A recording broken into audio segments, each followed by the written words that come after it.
Mi hijo ha estado desaparecido durante 777 días sin dejar rastro. Mi nuera siempre decía que él se había ido con una amante a Australia y me repetía, olvídate de ese traidor. Pero una mañana, mientras esperaba el autobús para ir a trabajar, un mendigo mudo me entregó un papel que decía, no confíes en los de tu familia, pero antes de continuar, revisa si ya te suscribiste al canal y comparte en los comentarios desde dónde nos estás viendo. Nos encantaría saber hasta dónde llegan nuestras historias de venganza. Estoy parada en la parada de autobús de siempre. Hoy ya es el día 777 desde que mi hijo, Julián, desapareció. He contado cada día. Cada número es como una pequeña puñalada que corta una herida en mi corazón que nunca termina de sanar. De pronto, una silueta familiar se acercó lentamente. Era el mendigo que siempre veía acurrucado en la esquina. Estaba delgado, con la barba tan espesa que le cubría casi todo el rostro demacrado. Colgado del cuello llevaba un cartón arrugado, con una frase escrita con torpeza. Me llamo Matías. Soy mudo. Por favor, ayúdeme. El autobús número 24 se acercaba pesadamente desde el final de la calle. Cuando la gente empezó a moverse para subir, Matías se levantó de repente y caminó tambaleándose hacia mí. Su andar era inestable, como el de alguien ebrio. De pronto, tropezó y cayó de bruces hacia mí. Por reflejo, extendí los brazos para sostener su cuerpo delgado. Justo en ese breve momento de contacto, cuando su cuerpo se apoyó en el mío, su mano áspera me metió una bolita de papel arrugada en la palma abierta. La textura rugosa del papel me sobresaltó. Me sorprendí y saqué la billetera para darle unas monedas, pensando que era una forma extraña de pedir dinero. Pero no, Matías negó con la cabeza insistentemente. Sus ojos me miraban suplicantes, desesperados, y su dedo delgado apuntaba con firmeza al papel que yo sostenía. Confundida, abrí el papel. Unas palabras torcidas, escritas con apuro, como si las hubieran escrito en medio del miedo más profundo. No confíe en su familia. La sangre se me congeló. Me quedé paralizada. Levanté la vista para preguntar, pero Matías ya negaba con fuerza, señalando con ambas manos el cartel de mudo en su pecho, como recordándome, y sin decir ni una sola palabra, se perdió rápidamente entre la multitud que subía al autobús, desapareciendo tras la puerta que se cerró de golpe. El autobús arrancó, y yo me quedé allí, inmóvil en medio de la parada vacía, con la mano aún apretando ese trozo de papel liviano pero pesado como una piedra. Perdí ese autobús y tomé el siguiente, eligiendo sin rumbo un asiento junto a la ventana. El paisaje urbano pasaba borroso, pero mi mente ya no estaba ahí. La frase torcida en el papel era como un hechizo, hipnotizándome, llevándome de vuelta en el tiempo, muy atrás, el olor a desinfectante típico de hospital. El llanto agudo de un bebé. Yo estaba torpemente, pero con mucho cariño, sosteniendo en brazos a Camila, mi nieta. Era diminuta, rojita, pero para mí era el ángel más hermoso del mundo. Julián estaba al lado, con cara de agotado tras muchas noches sin dormir, pero sus ojos brillaban con una felicidad imposible de esconder. Me rodeó con un brazo, su abrazo cálido y firme, y me susurró al oído, «¿Ves, mamá? Ahora ya lo tienes todo. Un hijo exitoso, una nuera hermosa y una nietecita preciosa». En ese momento, su esposa, Valeria, acababa de volver del hospital hacía 2 días. Julián besó con ternura la frente suave de su hija. Luego se volvió hacia mí y me dijo que tenía que pasar por la oficina unas horas. Tengo que entregarle unos documentos a Andrea antes del viaje de negocios a Australia la próxima semana. Te prometo que vuelvo temprano para cenar con todos. Esa fue su última promesa. La cena abundante que preparé se enfrió sobre la mesa. El reloj marcó las 9, luego las 10. Llamé a Julián decenas de veces, pero solo escuché esos tonos largos y desesperantes, hasta que la llamada fue a parar al frío buzón de voz. Una inquietud, como una serpiente venenosa, empezó a apretar mi pecho. Caminaba de un lado al otro del salón, mis manos entrelazadas, pálidas. En cambio, Valeria permanecía en silencio. sentada en el sofá, con Camila dormida en brazos. Su rostro no mostraba ninguna emoción. Su calma era aterradora, antinatural. Cuando ya no pude más y dije que había que llamar a la policía, ella levantó la mirada. Sus ojos me miraban fríos, sin una pizca de emoción. No dijo nada. Solo me mostró una hoja impresa desde el correo. Era la confirmación de 2 boletos de avión a Sydney, con salida esa misma noche, nombre de los pasajeros, Julián Vargas y Andrea Rojas, su secretaria. Luego Valeria habló con una voz monótona, sin una pizca de calidez, una frase que durante 777 días ha resonado en mis oídos, persiguiéndome en cada sueño. Él se fue con su amante a Australia. No lo busques más. Olvida a ese traidor. Me quedé paralizada. Todo mi cuerpo se volvió piedra. El dolor de la traición, de ser abandonada por el hijo que tanto amaba, de pronto fue más fuerte que la preocupación por su seguridad. Miré a mi nieta, aún dormida, inocente, sin saber que su padre acababa de dejarla. Miré a mi nuera, que recién había dado a luz, y ya recibía un golpe tan devastador. En ese momento, decidí creerle. Elegí creer en ese guión doloroso, pero aparentemente lógico. Al día siguiente, yo misma limpié el cuarto de Julián, guardé todas sus fotos en una caja vieja y me obligué a no llorar frente a mi nuera y mi nieta. Enterré el dolor y la duda en lo más profundo de mi alma. Próxima parada, Plaza Central. La voz seca del altavoz del autobús me trajo de vuelta a la realidad. Me sobresalté. Miré el papel arrugado en mi mano. Por primera vez en 777 días de autoengaño, la chispa de la sospecha que había intentado apagar con lágrimas y resignación comenzó a arder de nuevo, con más fuerza e intensidad que nunca. Metí la llave en la cerradura y la puerta pesada se abrió a un silencio absoluto. Valeria ya se había ido a trabajar. Solo la niñera estaba allí, tarareando una canción de cuna para Camila en su habitación. Con una determinación que incluso a mí me sorprendió, caminé directamente hacia la habitación que antes compartían Valeria y Julián. Era una frontera invisible que no había cruzado ni una sola vez en 2 años. Ese era su espacio privado, el lugar donde el dolor de mi nuera estaba resguardado. Pero hoy, la advertencia del mendigo mudo me dio una excusa, o más bien el valor, para invadir ese territorio prohibido. La habitación estaba impecable, casi estéril, todo perfectamente ordenado, sin una mota de polvo, ni un objeto fuera de lugar. Los libros en la estantería estaban alineados por orden alfabético, y el maquillaje en el tocador parecía sacado de una tienda de lujo. Ese orden no era el de alguien que vive allí, sino el de una vitrina fría. Reflejaba perfectamente a la Valeria de ahora, profesional, hermética, indescifrable. Mis ojos se detuvieron en el escritorio. Entre los documentos perfectamente archivados, noté un pequeño cajón de madera con una cerradura independiente. Antes nunca le presté atención, pero ahora esa diminuta cerradura parecía retarme, como si guardara un secreto que yo debía conocer. Mi mano temblorosa se alzó, mis dedos rozaron el metal frío de la cerradura. ¿Qué debía hacer? ¿Forzarla? Justo en ese instante, un sonido agudo me sacó de mis pensamientos. Era el tono del celular de Valeria, que había dejado sobre el escritorio. El corazón me dio un vuelco. La pantalla se encendió, mostrando 2 palabras claras. Abogado Rivas. ¿Un abogado? ¿Por qué Valeria necesitaría un abogado? Aún no decidía qué hacer cuando el tono cesó. La pantalla se apagó, y el silencio volvió a apoderarse de la habitación. Pero esas 2 palabras quedaron grabadas en mi mente, como otra pieza sospechosa en el rompecabezas. Por la tarde, Valeria volvió a casa. Entró con el porte de una comandante que regresa del frente, agotada pero con poder. Estaba hablando por teléfono, completamente en inglés, con una voz afilada y firme. Solo alcancé a captar palabras como contrato, plazo, no negociable. Esa no era la actitud de una esposa abandonada, destrozada por el dolor.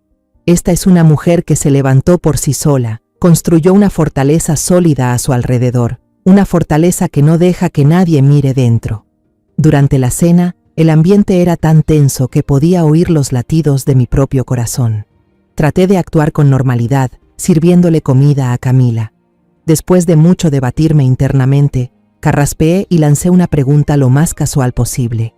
Valeria, últimamente, ¿has sabido algo de Australia? ¡Pum! Valeria dejó caer los palillos con fuerza sobre la mesa de madera, haciendo un ruido seco. Levantó la cabeza de golpe. Sus ojos negros se clavaron en mí, fríos y filosos como cuchillos. ¿Para qué pregunta eso, mamá? Ya le dije que se olvide de ese asunto. ¿Para qué quiere volver a abrir esa herida? Su voz silbó entre los dientes. Ya no era una respuesta, sino una advertencia. Sin esperar mi respuesta, se levantó, cargó a Camila, que se había sobresaltado por el ruido, y se fue directo al cuarto, dejando la cena a medias y a mí sentada ahí, paralizada entre la vergüenza y un miedo que comenzaba a subir por dentro. Su reacción fue tan violenta, como si yo hubiera tocado una herida abierta, un secreto que quería enterrar para siempre. Esa noche no pude dormir. Cerca de las 2 de la madrugada, cuando todo el vecindario estaba en silencio absoluto, un grito desgarrador, salvaje, rompió la oscuridad desde el cuarto de Valeria. Me incorporé de un salto, con el corazón latiendo descontrolado. Sin perder ni un segundo, corrí hacia su cuarto, empujé con fuerza la puerta entreabierta. Bajo la luz amarillenta de la lámpara de noche, se reveló una escena espeluznante. Valeria estaba sentada en medio de la cama, con el cabello desordenado cayéndole sobre la cara, los ojos abiertos de par en par, mirando un punto vacío en el aire. Respiraba con dificultad. El pecho subía y bajaba con violencia, y murmuraba una sola frase una y otra vez, con una voz cargada de odio profundo, pero también temblorosa por el miedo. Vas a pagar por lo que hiciste. Corrí hacia ella, le agarré los hombros y la sacudí. Valeria, despierta, hija, ¿qué te pasa? Valeria dio un brinco, como si le hubiera pasado corriente eléctrica. Me miró con una expresión extraña, salvaje, como si yo fuera una desconocida. Tardó unos segundos en volver en sí y reconocerme. La locura en su mirada desapareció y fue reemplazada por confusión y pánico. Se llevó las manos a la cabeza y con voz entrecortada dijo: No es nada, mamá, solo fue una pesadilla. Luego me miró, con una expresión que era mitad súplica, mitad orden. Mamá, salga, quiero estar sola. Salí del cuarto y cerré la puerta, pero el sueño me abandonó por completo esa noche. La frase que Valeria dijo dormida no era una simple pesadilla, era una confesión, una maldición escapada desde lo más profundo de su subconsciente. Me hizo recordar las discusiones violentas que ellos tenían antes de que Julián desapareciera. Recordé una vez, escuché por accidente una conversación en la cocina. Julián intentaba explicarse. Andrea tuvo un pasado complicado, tuvo que hacer cosas que nadie quiere hacer para sobrevivir antes de entrar a la empresa. Solo la estoy ayudando con el trabajo, nada más. Pero Valeria le gritó, su voz aguda y llena de celos. ¿Ayudar o aprovecharte? La vi mandándote fotos a medianoche. No soy estúpida, no voy a dejar que esa zorra te robe de mí, jamás. Otro recuerdo, más frío, volvió de golpe. Semanas antes del día fatídico, vi una factura de pago a un servicio de detective privado, escondida entre una revista en la mesa del café. En ese momento pensé que era solo una tontería de celos, una exageración. Pero ahora, al recordarlo, me recorrió un escalofrío por la espalda. Valeria no solo estaba celosa, había actuado, había seguido a su esposo. Me senté sola en la cocina, viendo cómo la oscuridad de la madrugada empezaba a disiparse tras la ventana. El papel de Matías, la llamada del abogado. El cajón estaba cerrado con llave, una pesadilla llena de odio, la factura del detective.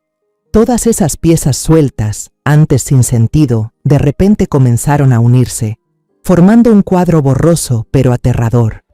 Julián no se fugó, estoy segura de eso. A mi hijo le pasó algo.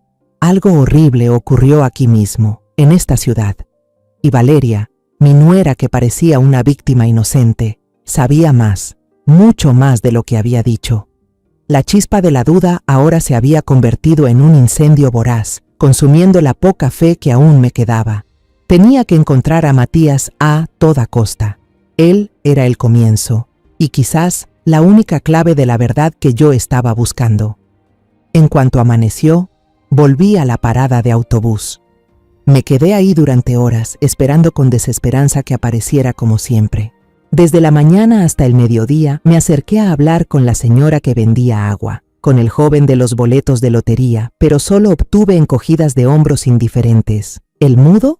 Se le ve de vez en cuando, no tiene un lugar fijo, señora. Cada respuesta era como un balde de agua fría sobre mi determinación. Por la tarde, empecé a ampliar la zona de búsqueda, caminando hacia los barrios cercanos, por callejones donde solían reunirse obreros pobres y personas sin hogar.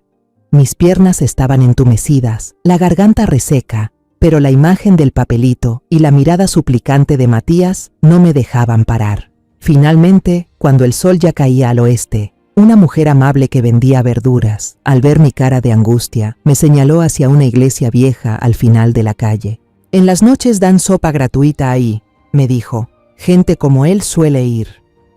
Fui a toda prisa. En el patio amplio de la iglesia, una fila silenciosa de personas esperaba su turno.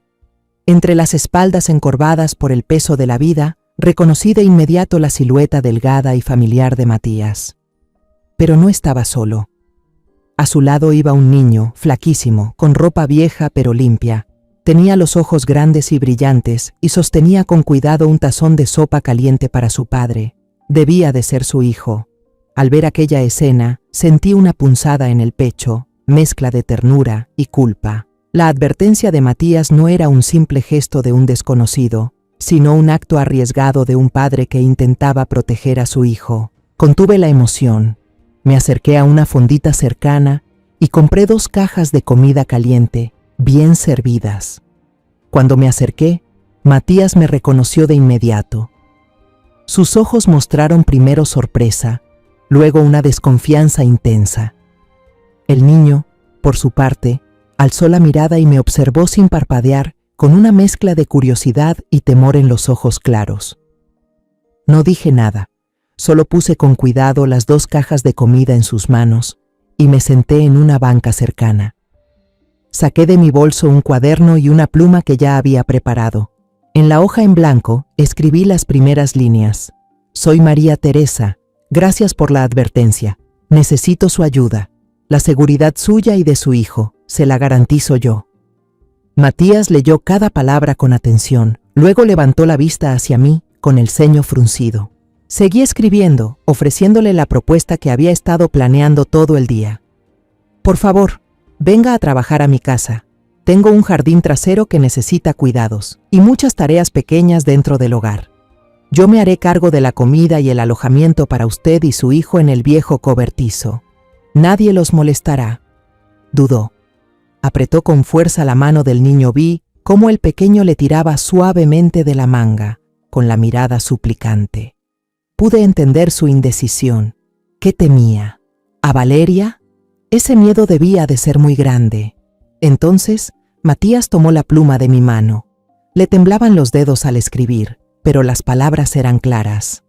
«Mi hijo, Emiliano, 13 años, necesita ir a la escuela». Sentí un nudo en el pecho. Resulta que lo que más le preocupaba, lo que más anhelaba, era el futuro de su hijo. Asentí de inmediato, sin dudar ni un segundo, y escribí con decisión. «Yo me haré cargo de que el niño estudie, tendrá una vida mejor, lo prometo». Al leer mis palabras, los ojos de Matías se llenaron de lágrimas. Unas lágrimas raras que rodaban lentamente por sus mejillas hundidas. No lloraba por tristeza, sino por esperanza. Asintió con fuerza. Con ese gesto me estaba confiando el destino de él y de su hijo. Llamé un taxi. Era la primera vez que Emiliano se subía a un coche. Tocaba con timidez el tapizado del asiento. Sus ojazos asombrados miraban todo lo que pasaba volando por la ventana. En el camino de regreso, mientras el coche se abría paso entre la multitud, reuní todo el valor y llamé a Valeria. Traté de controlar mi respiración, de mantener la voz lo más normal posible. «Valeria, soy mamá. Acabo de encontrarme con un padre y su hijo en la calle, muy necesitados. Los invité a quedarse un tiempo en la bodega vieja del jardín y a ayudar con algunas cosas pequeñas. Me dieron mucha pena. No pude dejarlos así». Del otro lado de la línea hubo un silencio largo, tan largo que pensé que había colgado. Y entonces, como lo imaginaba, la voz de Valeria sonó fría. algo molesta. Haz lo que quieras, pero que no nos molesten ni a Camila ni a mí. La llamada terminó, solté un suspiro de alivio. El primer paso estaba hecho, pero algo dentro de mí me decía que nada sería fácil. El taxi se detuvo frente al portón y mi instinto no se equivocó. Valeria había llegado antes de lo habitual. Estaba de pie en el umbral de la casa, con los brazos cruzados, mirando fijamente hacia la reja con una expresión completamente vacía. Claramente, estaba esperando ver quiénes eran esos pobres desgraciados que yo había llevado. Sentí el corazón encogerse. Respiré hondo y conduje a Matías y Emiliano hacia el jardín. En el instante en que Matías alzó la vista y vio a Valeria ahí parada como una estatua de hielo, se quedó paralizado como si lo hubiera alcanzado una descarga eléctrica. Todo su cuerpo se tensó y con un movimiento instintivo jaló a Emiliano detrás de él para protegerlo. Emiliano, que hasta ese momento miraba curioso el jardín verde, también alzó la vista siguiendo la mirada de su padre.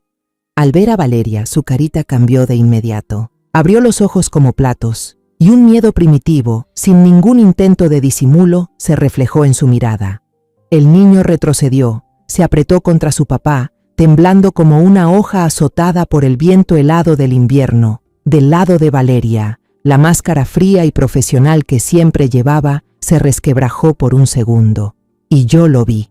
Esa sorpresa, ese destello de pánico que no pudo ocultar se le escapó por los ojos, pero solo fue un instante. En un abrir y cerrar de ojos, volvió a su actitud aterradoramente serena. Entrecerró los ojos y miró a padre e hijo con una expresión crítica, escrutadora, como si estuviera viendo animales raros invadiendo su territorio. No les dirigió una sola palabra.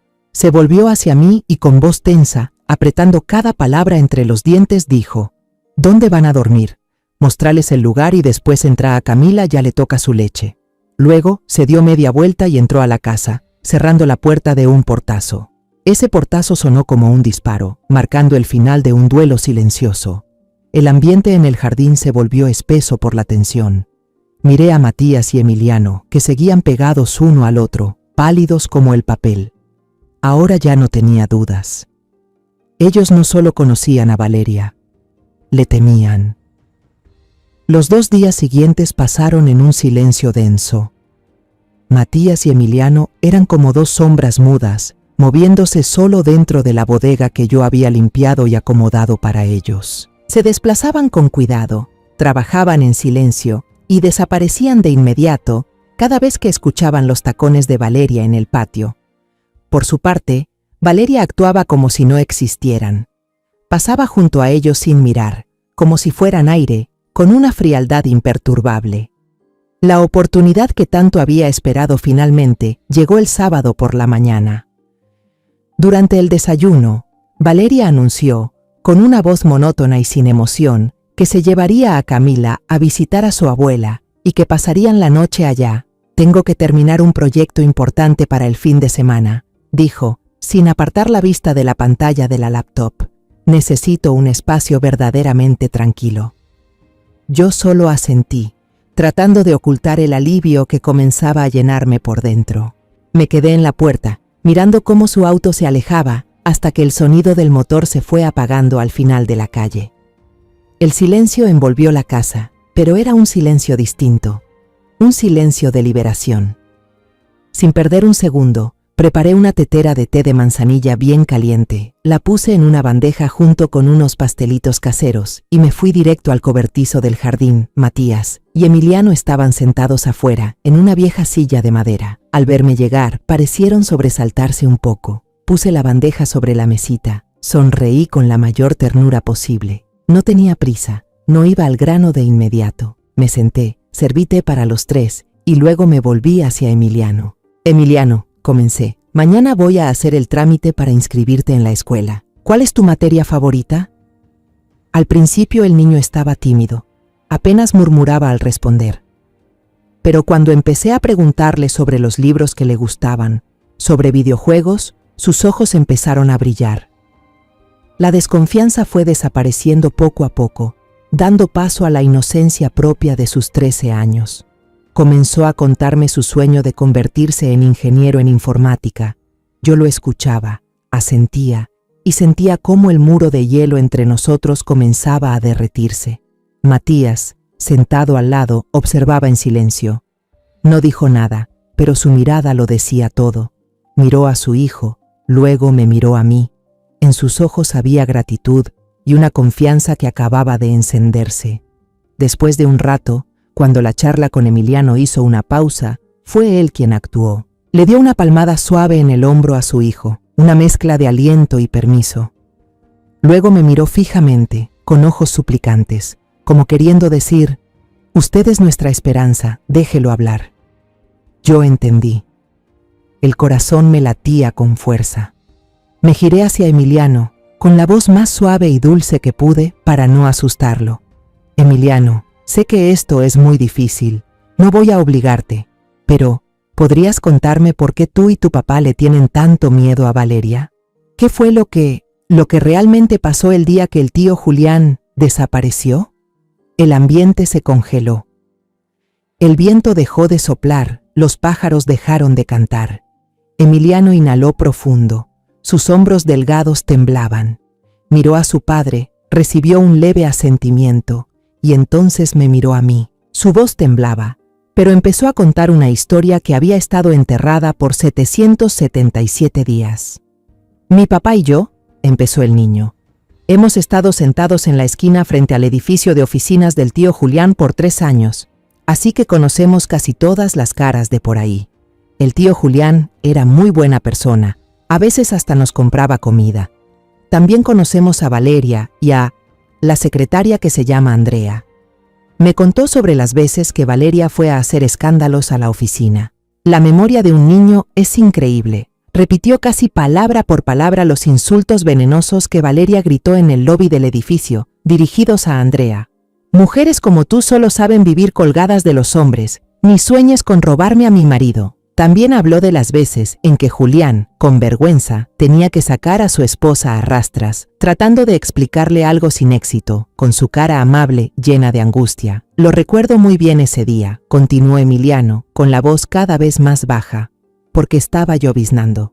Vi a Valeria bajarse de un taxi, tenía la cara llena de furia, daba mucho miedo. Alcancé a oír cuando le dijo al guardia de la entrada que sabía que su esposo y esa tipa estaban planeando escaparse juntos esa noche. Yo contuve la respiración. Cada palabra del niño era como una aguja perforando mis tímpanos. Contó que, unos 5 minutos después de que Valeria subiera por el ascensor, él estaba refugiándose de la lluvia bajo el alero del edificio de enfrente cuando miró hacia el piso 15. Donde siempre se quedaba encendida la luz de la oficina de Julián hasta tarde. La cortina no estaba completamente cerrada, dijo Emiliano con una voz entrecortada y llena de angustia. Quedaba un espacio abierto. Vi la sombra del tío Julián y la de una mujer. Ella llevaba un abrigo oscuro, igualito al que traía la tía Valeria cuando salió del taxi. Parecían estar discutiendo muy fuerte. Y luego, el niño titubeó. Los ojos abiertos de par en par, llenos de lágrimas, como si reviviera ese instante espantoso. La sombra de la mujer levantó el brazo, susurró el niño. Se movía arriba y abajo, muy rápido, muchas veces. El tío Julián cayó justo al lado de la ventana de vidrio. Yo lo vi todo. El niño rompió en llanto, un llanto que llevaba demasiado tiempo contenido. Matías lo abrazó de inmediato, apretándolo contra su pecho mientras acariciaba su espalda que temblaba sin control. Su mano también temblaba. Yo seguía sentada, con la cabeza dando vueltas. Me zumbaban los oídos y sentía como si el aire se hubiera escapado de mis pulmones. Intenté hablar, pero mi voz era apenas un susurro tembloroso. «¿Y después? ¿Después qué pasó, hijo?» Emiliano, entre sollozos, logró decir: Como media hora después, vi que la tía Valeria salió del ascensor y bajó al vestíbulo. Ella estaba muy tranquila. Su cara no mostraba ninguna emoción. Incluso se detuvo un momento en la recepción y le dijo algo a la recepcionista. Luego salió, llamó otro taxi y se fue como si nada hubiera pasado. La historia terminó. Todo el jardín quedó en silencio. Solo se oía el llanto ahogado de Emiliano y el sonido del viento que erizaba la piel. Yo seguía inmóvil en la silla, petrificada. Cada palabra del niño, cada detalle, era como un martillo golpeando mi corazón, destrozando el mundo que había intentado reconstruir durante los últimos 2 años. Ya no había dudas. Ya no eran piezas sueltas. El rompecabezas estaba completo. Mi hijo no huyó. Fue asesinado. Y la asesina, la que le quitó la vida con crueldad, era su esposa. La misma mujer que compartía techo conmigo. La madre de la nieta que yo tanto amaba. No recuerdo cómo logré llevar de vuelta a Matías y su hijo a la vieja casa bodega. Solo recuerdo haberles dicho, con una voz que no parecía mía: cierren bien la puerta, déjenmelo a mí, yo me encargo. Entré a la sala, sintiendo el cuerpo tan pesado como si llevara plomo. No encendí la luz. Me dejé caer en el sillón de siempre. En la oscuridad, toda mi energía se había desvanecido. La verdad, esa verdad que había buscado con desesperación durante 777 días, ahora estaba ahí, desnuda y cruel, sin darme una salida. No me liberó, al contrario, me hundió más en un abismo de dolor y tormento. Miré hacia el altar, donde aún estaba colocada con respeto la foto de bodas mía y de mi esposo. El rostro bondadoso de mi difunto esposo me sonreía. En silencio, le pregunté: Min hoy, en Phai Lam, Gi, Bai, Gio, en Phai Lam, Gi, Yai. Pero la única respuesta fue el silencio de la noche. Tambaleándome, entré en la habitación de Camila, donde ella solía quedarse cuando venía. Me dejé caer junto a la cuna vacía, con la mano temblorosa acariciando el peluche desgastado. El olor dulzón a leche de mi nieta aún flotaba en el aire. En mi mente se proyectaba una película desordenada y confusa. La imagen de Camila riendo a carcajadas, tan pura como un ángel. El rostro inexpresivo y helado de Valeria en la cena. Y luego, la imagen de Julián cayendo en el relato lleno de lágrimas de Emiliano. Esas 3 imágenes se mezclaban, se cruzaban, torturaban mi mente. Una lucha feroz se desataba dentro de mí. Si desenmascaro a Valeria, le haré justicia a Julián. Pero, ¿cuál es el precio a pagar? Mi pequeña nieta, Camila, crecerá cargando el estigma de ser la hija de una criminal. Toda su vida estará marcada por la culpa de su madre. Pero si guardo silencio, si entierro esta verdad para proteger el futuro de mi nieta, entonces el alma de mi hijo jamás descansará en paz. Mi hijo seguirá siendo recordado como un traidor, como un hombre que abandonó a su esposa y a su hija. Yo no puedo soportar eso. En los momentos que parecen más silenciosos, el dolor grita más fuerte. Y si quieres escuchar esas voces por completo, sigue acompañando a Historias que Duelen y a mi historia. Me senté en la oscuridad hasta que los primeros rayos del amanecer entraron por la ventana. Casi al amanecer, después de una noche en vela, tomé mi decisión, una decisión dolorosa, pero firme. La justicia para los que ya no están debe ser prioridad. No puedo permitir que un monstruo disfrazado de madre siga criando a mi nieta. Prefiero que Camila crezca sabiendo una verdad dolorosa, a que viva rodeada de mentiras y de un alma corrompida. Esperé hasta las 8 en punto, cuando estaba segura de que Valeria aún no había vuelto. Fui al jardín trasero y toqué la puerta del cobertizo. Emiliano abrió, con los ojos todavía hinchados. Traté de mantener mi voz lo más serena posible, sin dejar escapar la tormenta que me rugía por dentro. Emiliano, ¿puedes venir conmigo a un lugar? No tengas miedo, solo necesitas contar la verdad una vez más. Te prometo que estaré a tu lado. Emiliano retrocedió asustado, pero al ver la determinación inquebrantable en mis ojos, dudó un momento y luego asintió. Matías estaba detrás de él, sujetándole fuerte la mano, con una mirada que mezclaba angustia absoluta y confianza total en mí. Conduje el auto directo a la comisaría de la ciudad. Apreté el volante con tanta fuerza que mis nudillos se pusieron blancos. Pedí hablar directamente con el inspector encargado de los casos graves. Al principio, el policía de guardia parecía dudar, pero cuando hablé con voz firme y clara: esto está relacionado con la desaparición de mi hijo, Julián Vargas, hace 2 años. Su actitud cambió de inmediato. Nos llevaron a una sala de interrogatorio privada. Un rato después, un inspector de edad avanzada, Con rostro curtido por la experiencia, se presentó como Morales y entró. Miró al niño encogido por el miedo y luego me miró a mí, con ojos escrutadores. Con la ayuda y el acompañamiento de una oficial psicóloga, Emiliano contó toda la historia. Esta vez, aunque seguía asustado, habló con más claridad y detalle, desde los episodios de celos de Valeria hasta el momento aterrador que presenció desde la ventana de la oficina. Incluso describió con exactitud el abrigo de lana verde musgo oscuro que Valeria llevaba aquel día. Mientras Emiliano declaraba, mi teléfono vibró con fuerza en el bolsillo. Era el número de la madre de Valeria, mi consuegra. Mi corazón dio un vuelco. Dudé un segundo y contesté. Del otro lado no hubo saludo, solo gritos y sollozos desesperados. María, ven ya, Valeria, se volvió loca. Acaba de llegar a casa, vio a 2 extraños en el jardín, empezó a romper todo gritando, ¿qué hacen aquí? ¿Quién los mandó? Y luego empezó a golpearse la cabeza contra la pared. Me quedé helada. La sangre se me congeló. Valeria había regresado, había visto a Matías. Lo había entendido todo. La muralla que había construido durante 2 años se había derrumbado. Salí corriendo de la comisaría, después de que el inspector Morales prometiera enviar agentes de inmediato para controlar la situación.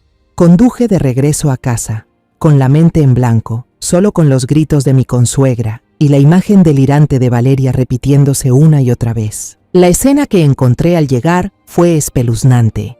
La reja de la casa estaba abierta de par en par y algunos vecinos curiosos se habían reunido en la calle, señalando hacia adentro.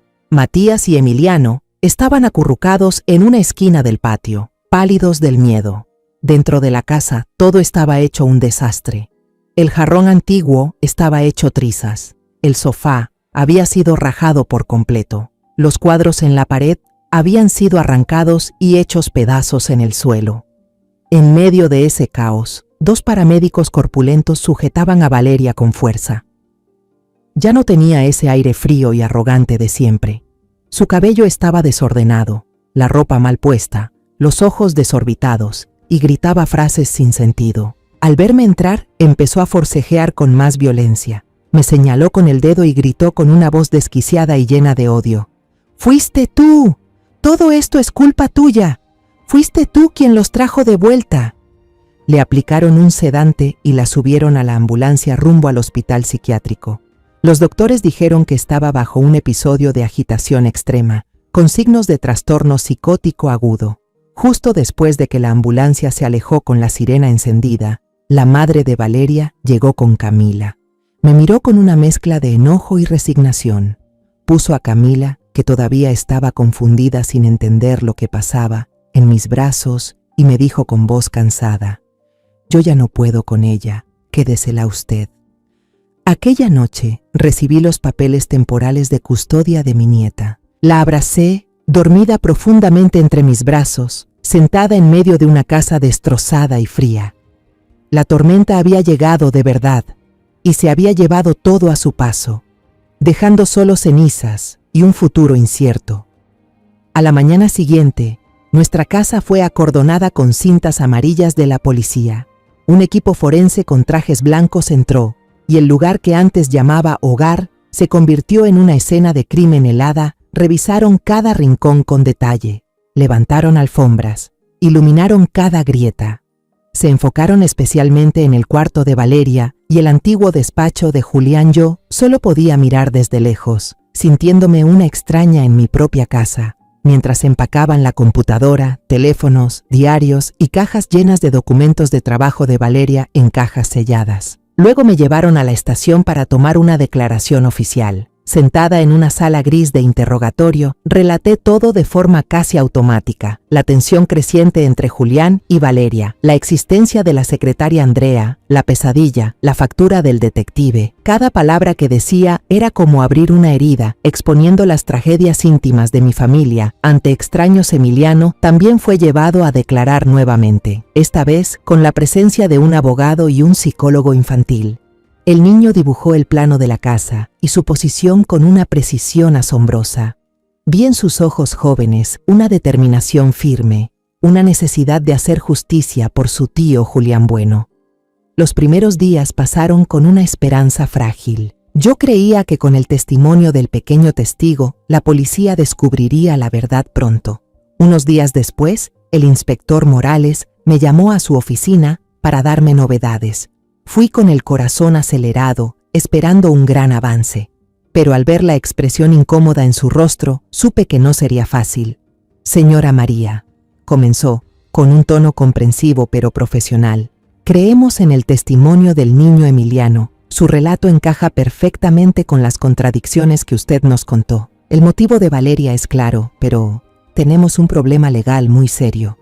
Sentí cómo se me hundía el corazón. Él explicó que el testimonio de un testigo de apenas 13 años, que además presenció los hechos desde lejos, a través de una ventana de vidrio y en medio de una llovizna, sería muy fácil de desacreditar por el abogado defensor. Ante el tribunal dirán que el niño fue influenciado por las peleas que había presenciado anteriormente, que todo es producto de la imaginación de un menor. Revisamos todas las cámaras de seguridad del edificio ese día. Continuó. El video solo muestra a la señorita Valeria entrando y saliendo. Permaneció en el edificio unos 45 minutos. No se registró ninguna escena inusual. Luego mencionó lo más importante, una verdad dura como un mazo golpeando de lleno mi esperanza. Hemos excavado en el jardín de su casa, inspeccionado minuciosamente el coche de la señorita Valeria. Incluso usamos detectores de metales y perros entrenados. Señora, no encontramos ni un solo rastro significativo, ni un arma, y lo más importante, no hallamos ningún cuerpo. Tiene que entender que no podemos acusar a alguien de intento de homicidio si no hay pruebas fehacientes de una muerte. Semana tras semana, el caso se estancó. La historia de mi familia se filtró, apareció en los periódicos, generó revuelo durante un tiempo con titulares sensacionalistas, pero pronto fue olvidada, sustituida por otras noticias más recientes. El abogado de la familia de Valeria empezó a contraatacar. Presentaron una denuncia, alegando que la policía estaba difamando y dañando la reputación de una mujer que sufría un grave trastorno mental. Convirtieron a Valeria de sospechosa en víctima, una esposa desgraciada que enloqueció por el dolor de la traición de su marido. Yo vivía en una espera interminable, una espera más dolorosa que la pérdida misma. Cada mañana, lo primero que hacía al despertar era revisar el teléfono, con la esperanza de encontrar una llamada del inspector Morales, una noticia nueva, por más pequeña que fuera, pero el teléfono seguía en silencio. Mi fe en la justicia comenzaba a tambalearse, a desmoronarse. Había sacrificado la última paz de mi familia, internado a mi nuera en un hospital, convertido a mi nieta en una niña huérfana. Lo aposté todo, y a cambio solo obtuve un callejón sin salida. En el hospital, la situación de Valeria no mejoraba. Rechazaba comunicarse con todos, incluso con sus propios padres. Solo se sentaba acurrucada en una esquina del cuarto, con la mirada vacía fija en la pared blanca. A veces, por las noches, gritaba aterrorizada, pero nadie entendía lo que decía. Los médicos dijeron que era un trastorno de estrés postraumático extremo, pero no sabían cuál era la causa real. Un mes después de mi visita a la comisaría, el inspector Morales me volvió a llamar. Esta vez, su rostro lucía cansado y algo derrotado. Dijo que habían hecho todo lo que podían. Rastrearon a la secretaria Andrea.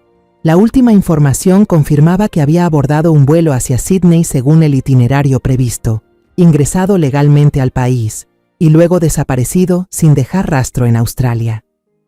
Esta desaparición, irónicamente, solo reforzaba la hipótesis de que ambos habían huido juntos, debilitando aún más el supuesto motivo de Valeria para cometer un crimen, según los investigadores.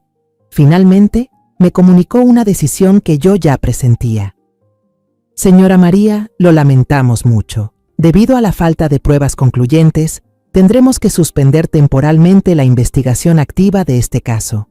El expediente no se cerrará, pero no podemos seguir destinando recursos a una investigación sin avances. Sin embargo, añadió, como último consuelo, anunciaremos una recompensa importante para cualquier persona que proporcione información que lleve al hallazgo del cuerpo del señor Julián o de la señorita Andrea. Salí de la estación de policía sintiendo que el suelo bajo mis pies se desmoronaba. Esa recompensa no era una señal de esperanza, era una admisión de derrota. El último recurso de la policía cuando ya no les quedaba nada. Yo había perdido la batalla por limpiar el nombre de mi hijo. Mi hijo seguía tirado en algún lugar. Y el criminal, aunque viviera en un delirio constante, estaba siendo protegido por la ley bajo la etiqueta de paciente psiquiátrico. Pasaron varias semanas en un silencio abrumador. Mi vida se convirtió en una secuencia repetitiva y vacía. Una tarde gris, mientras ordenaba el viejo armario de Julián, el teléfono sobre la mesa comenzó a sonar con insistencia. Era un número desconocido. Por un segundo estuve a punto de ignorarlo. Ya no tenía fuerzas para hablar con nadie. Pero algo, un presentimiento confuso, me impulsó a contestar. ¿Hola? Mi voz apenas era un susurro ronco. Del otro lado, una voz conocida. ¿La señora María Teresa Vargas? Habla el inspector Morales.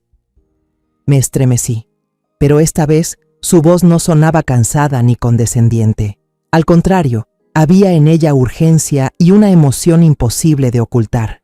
Señora María, ¿puede venir a la estación de inmediato? Hay un nuevo desarrollo, muy importante. Acaba de llegar alguien. El corazón me retumbaba en el pecho. La esperanza, esa que creí muerta hace tiempo, brotó de repente como un pequeño brote frágil. Le pedí a la vecina que cuidara a Camila y salí corriendo hacia el coche. Las manos me temblaban tanto que tuve que aferrarme fuerte al volante para no desviarme. Durante todo el trayecto me obligué a no pensar, a no ilusionarme demasiado, por miedo a volver a caer.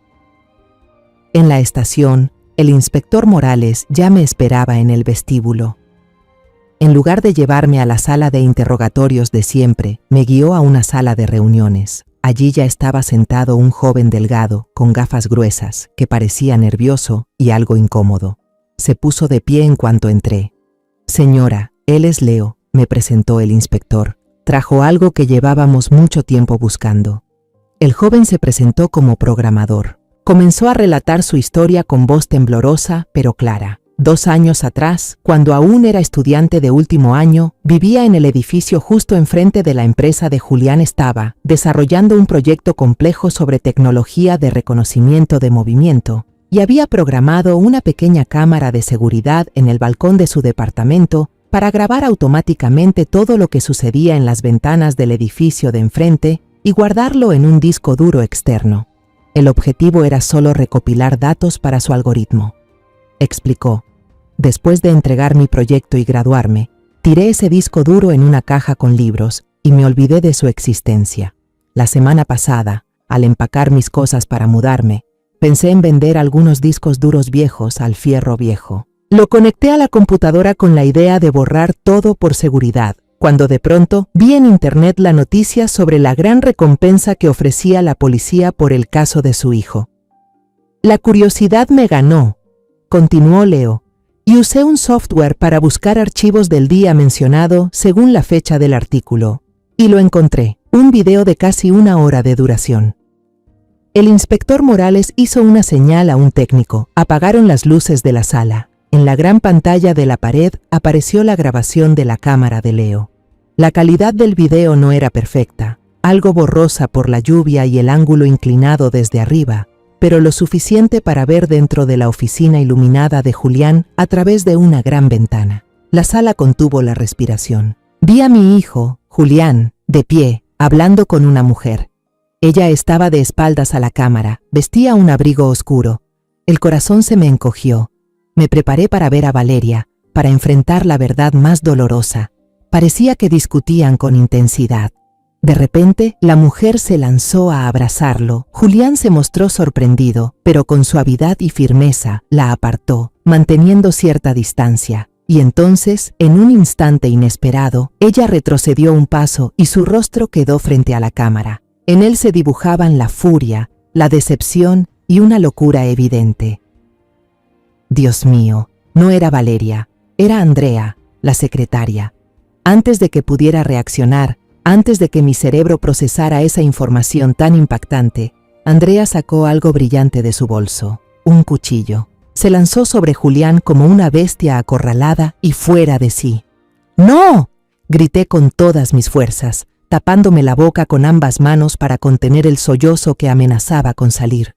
El inspector Morales me puso una mano en el hombro para calmarme, pero mi cuerpo entero temblaba sin control. La pantalla seguía reproduciendo esa escena espantosa. Julián cayó al suelo a Andrea. Tras un momento de pánico, recuperó una calma escalofriante. Corrió la cortina, bloqueando la vista de la cámara, pero el video siguió, solo con audio. Un rato después, la cortina se volvió a abrir. Todo parecía haber sido limpiado. Andrea sacó una maleta enorme de un closet empotrado. El video terminó. La pantalla del proyector se apagó y la sala quedó sumida en la oscuridad y el silencio absoluto. Me dejé caer en la silla, completamente deshecha. Las lágrimas me corrían por las mejillas, pero esta vez no eran por el dolor de haber perdido a Julián. Eran lágrimas de shock, de incredulidad y de una culpa inmensa que me desgarraba por dentro. Levanté la vista hacia el inspector Morales y le dije con la voz entrecortada: «Valeria, la niña, ella no hizo nada. Dios mío, es inocente». El inspector Morales asintió, con voz firme y llena de empatía. «Así es, señora. Todo ha quedado claro. En nombre del Departamento de Policía, le pedimos disculpas por haberla hecho pasar por esta experiencia tan horrible». Otro agente comenzó a explicar los análisis más recientes. Basados en las pruebas irrefutables de la memoria USB, volvieron a mostrar el video de la cámara de seguridad del edificio. Esta vez, todo era aterradoramente claro. La grabación mostraba que Valeria llegó unos 15 minutos después que Andrea. Se sentó en la sala de espera, con el rostro lleno de preocupación. Se retomó la declaración del guardia de seguridad de aquel entonces, y ahora todo coincidía. La señorita Vargas parecía muy inquieta. Caminaba de un lado a otro y luego se sentaba. Después subió a la oficina, pero bajó enseguida, con cara de decepción. Exacto. Valeria había subido a buscar a Julián, pero en ese momento la tragedia ya había ocurrido. Ella se fue antes de que Andrea sacara la maleta maldita del edificio. El inspector Morales también explicó la declaración de Emiliano. El niño no estaba equivocado, señora, vio un crimen. Pero, por la poca luz, la distancia y por haber presenciado antes escenas de celos de Valeria, confundió la identidad de la agresora. La chaqueta oscura lo engañó. Aún así, fue un testigo muy valiente. Sin él, nunca habríamos tenido motivos para reabrir el caso. Todo el plan macabro de Andrea quedó al descubierto ante mis ojos. Ella lo había planeado todo con meticulosidad. Aprovechó el viaje de trabajo que Julián ya tenía programado y lo usó como coartada perfecta. Deshacerse del cuerpo de Julián metiéndolo en una maleta fue una jugada brutal y aterradoramente inteligente. Ningún guardia, nadie, sospecharía de una secretaria empujando con esmero la maleta de su jefe rumbo al aeropuerto. Andrea incluso creó una coartada falsa, usando el teléfono de Julián para enviarle un último mensaje seco a Valeria que decía: «Me voy», reforzando así la historia del supuesto abandono que ella había inventado. Rastrearon el historial de vuelos. Andrea había comprado pasajes para ambos con destino a Australia, pero nunca subió a ese avión. En su lugar, usó un pasaporte falso y voló desde un pequeño aeropuerto de otra ciudad rumbo a Panamá. Ella había borrado todas las huellas de forma profesional. Inmediatamente se inició una búsqueda a nivel internacional. La imagen de Andrea Rojas fue enviada a Interpol. Se emitió una notificación roja, el nivel más alto de búsqueda internacional. Su rostro hermoso, pero lleno de maldad, apareció en todos los noticieros. Días después, la historia explotó en los medios. Los titulares decían: «Giro inesperado en el caso del CEO desaparecido. La verdadera culpable es la secretaria fugada». Las fotos de Andrea y Valeria aparecían una al lado de la otra en todos los periódicos.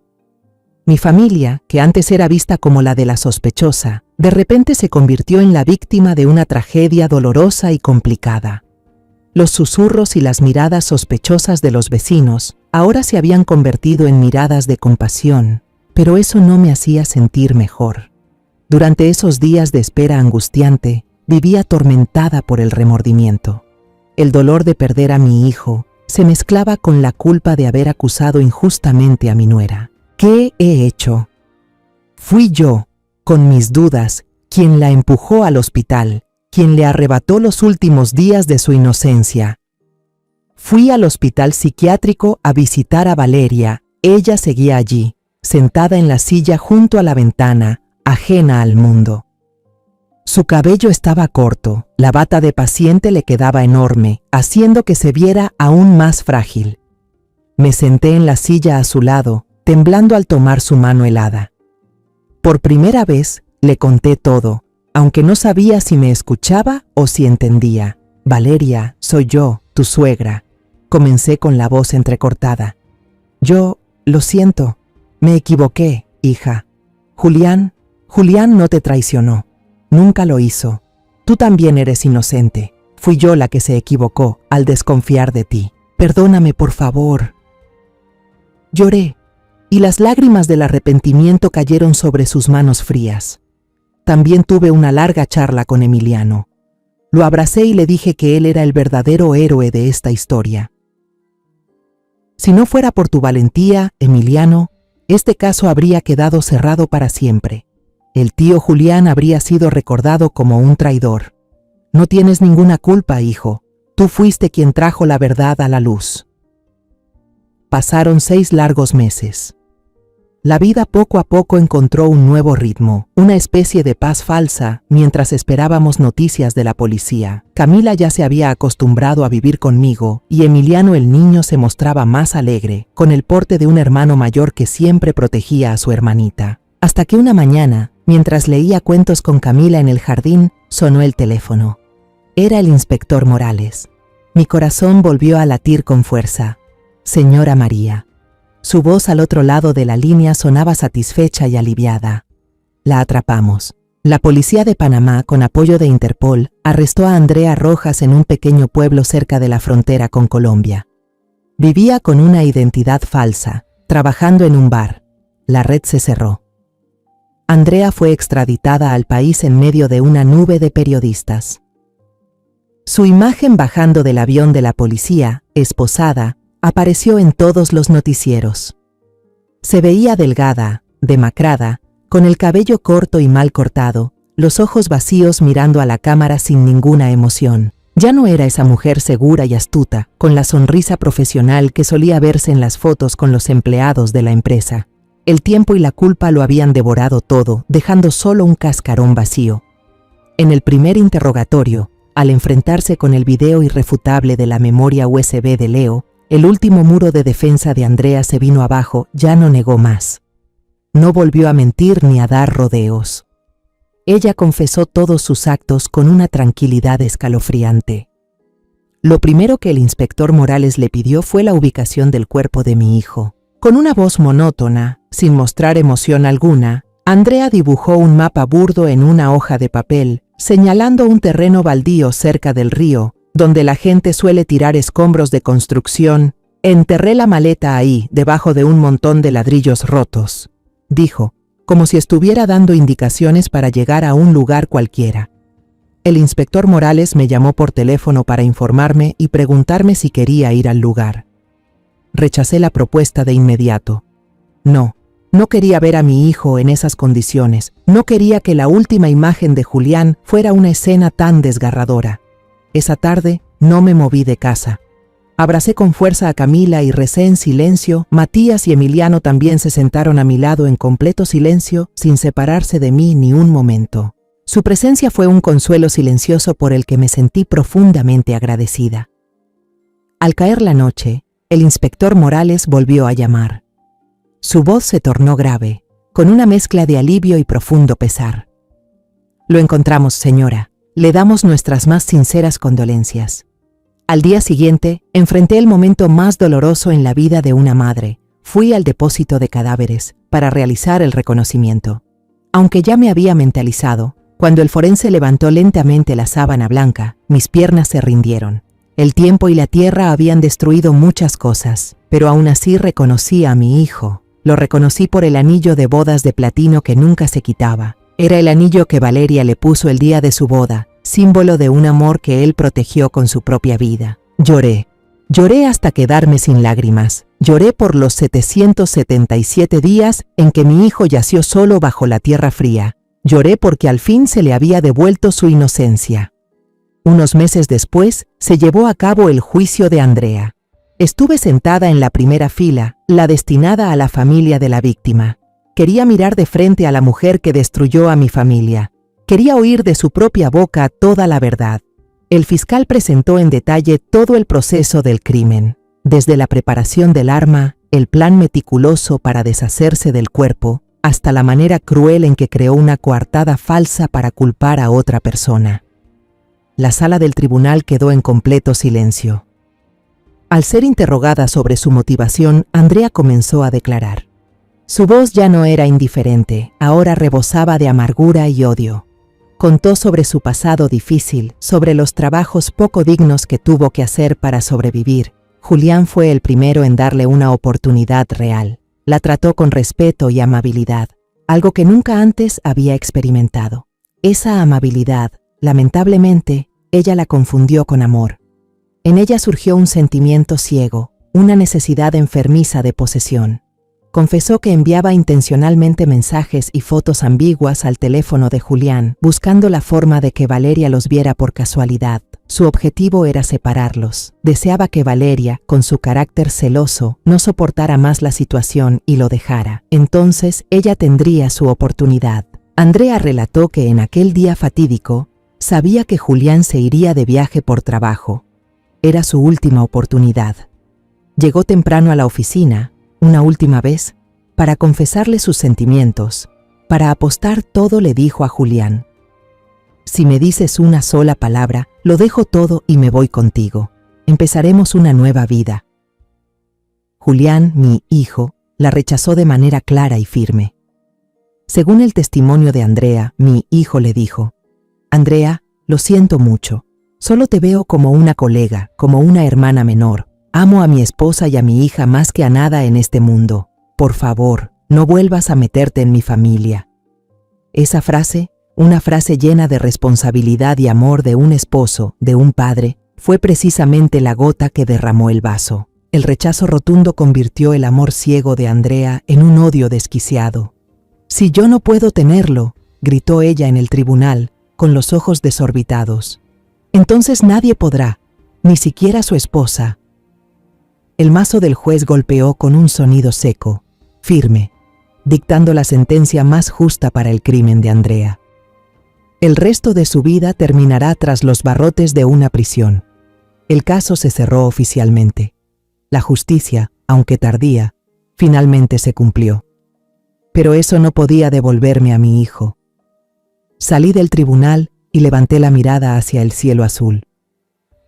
Por primera vez en más de 2 años, sentí el pecho ligero, como si me hubieran quitado una roca de encima. El dolor por la pérdida de mi hijo seguía ahí, punzante, pero junto a él había una paz extraña. Ya podía decirle a Julián, aunque fuera solo en mi interior: hijo, ya puedes descansar en paz. Todos saben que eras inocente. Mamá está orgullosa de ti. Después del juicio, la vida de mi familia no volvió de inmediato a la normalidad, porque esa normalidad ya no existía.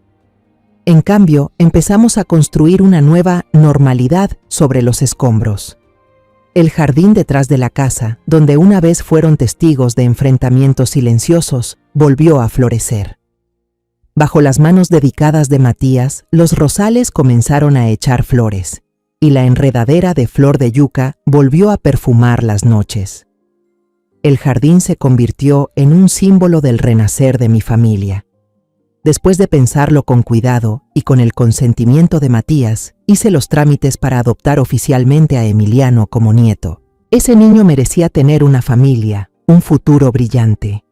Ahora, Emiliano ya no es el niño tímido y asustado de antes. Al poder ir a la escuela y vivir rodeado de cariño, renació.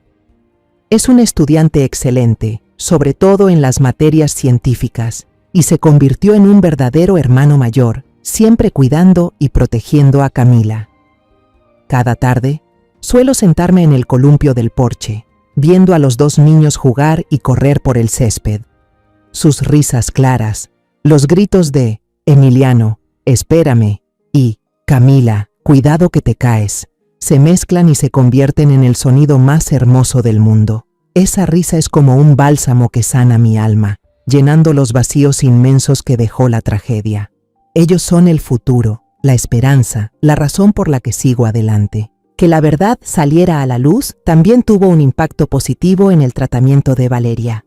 Saber que su esposo nunca la traicionó y que ella era completamente inocente le quitó el mayor peso psicológico que había cargado durante más de 2 años. El muro de hielo que había construido a su alrededor empezó a derretirse. Cada fin de semana, yo, Emiliano y Camila íbamos juntos al hospital a visitar a Valeria. Al principio, ella solo nos miraba en silencio, con la mirada aún perdida, pero poco a poco empezó a sonreír al ver a Camila contar historias de la guardería con su vocecita. Luego comenzó a hacer preguntas, cortas pero llenas de avance. Emiliano, ¿vas bien en la escuela? ¿Camila se porta bien en casa, mamá? Un día, cuando Emiliano y Camila estaban jugando en el jardín del hospital y quedamos solas en la habitación, Valeria de pronto tomó mi mano. Sus ojos estaban llenos de lágrimas. Me miró fijamente. Mamá, lo siento, por todo. Yo negué con la cabeza y la abracé por los hombros. La que debe pedir perdón soy yo. No confié lo suficiente en ti ni en Julián. Olvidemos el pasado juntas y empecemos de nuevo, ¿sí, hija? El médico que atiende a Valeria dijo que, con esta evolución tan positiva, quizá pronto podría volver a casa con su familia. En el 3er aniversario de la muerte de Julián, ya no lloré desconsoladamente como en los años anteriores. Llevé con mis 2 nietos un ramo de margaritas blancas, la flor que más le gustaba a Julián, a su tumba.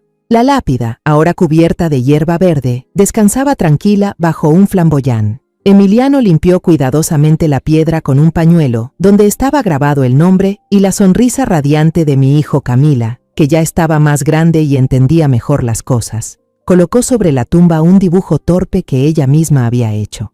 En el dibujo aparecían 3 personas tomadas de la mano.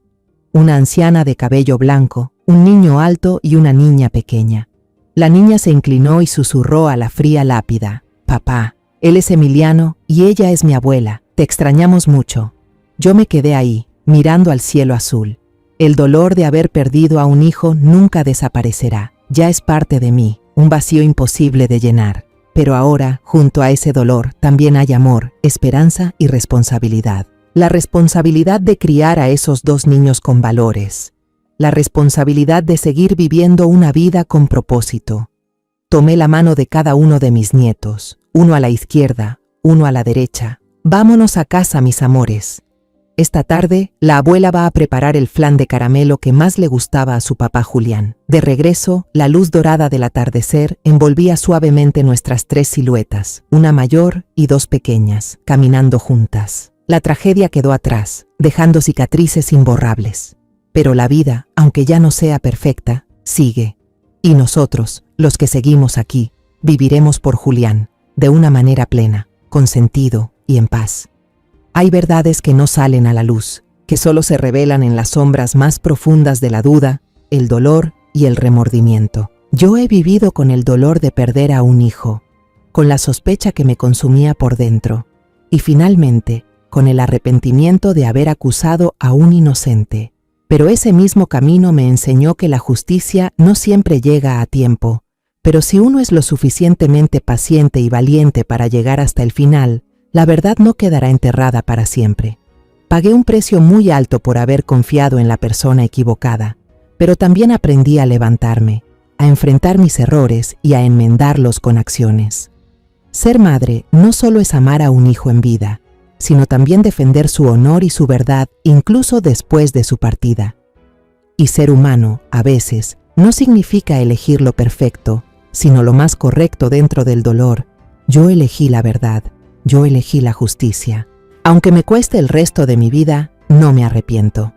Esta historia que acabas de escuchar ha sido modificada en nombres y lugares para proteger la identidad de los involucrados. No la compartimos para juzgar, sino con la esperanza de que alguien escuche y se detenga a reflexionar.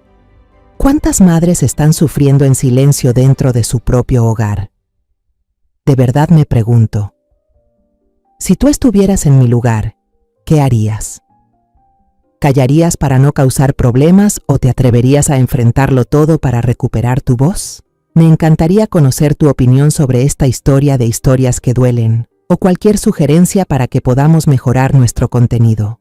Que Dios te bendiga, y estoy segura de que la valentía nos llevará a días mejores. Ahora, en la pantalla final te dejaré 2 de las historias más queridas del canal. Estoy segura de que te van a sorprender. Gracias por haberte quedado conmigo hasta este momento.